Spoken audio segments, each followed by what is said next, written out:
Hello বন্ধুরা, সবাই কেমন আছেন? আজকে দেখাবো আমি রেস্টুরেন্টে কীভাবে আমরা তান্দুরি চিকেন বানাই। প্রথমে দিয়েছি এখানে আমার 20 পিস চিকেন আছে।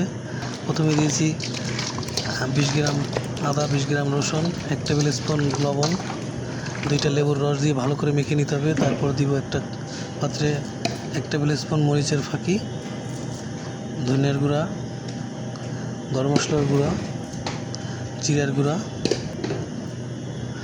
হাফ কেজি টক দই, পুরোটাই দিবেন। টক দইটাই হচ্ছে মেন একটা তান্দুরি মশলা।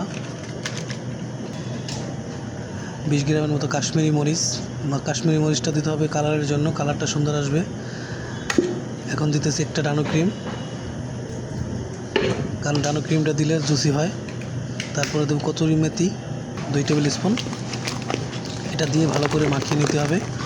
মাখানোর উপরই টেস্ট। মাখিয়ে নেবেন, ভালো করে মিক্স করে নেবেন। দেখেন সুন্দর একটা কালার আসছে, কত সুন্দর একটা কালার আসছে। এখানে 20 গ্রামের মতো আমি সরিষার তেল দিতেছি। সরিষার তেলটা দিয়ে ভালো করে মেখে তারপর চিকেনটা দিয়ে দিব।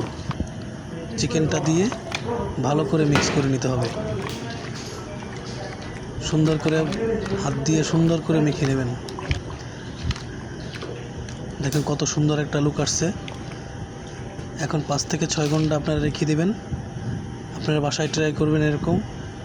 এটা ফ্রাই প্যানে ভেজেও খাওয়া যায়। ধন্যবাদ সবাইকে।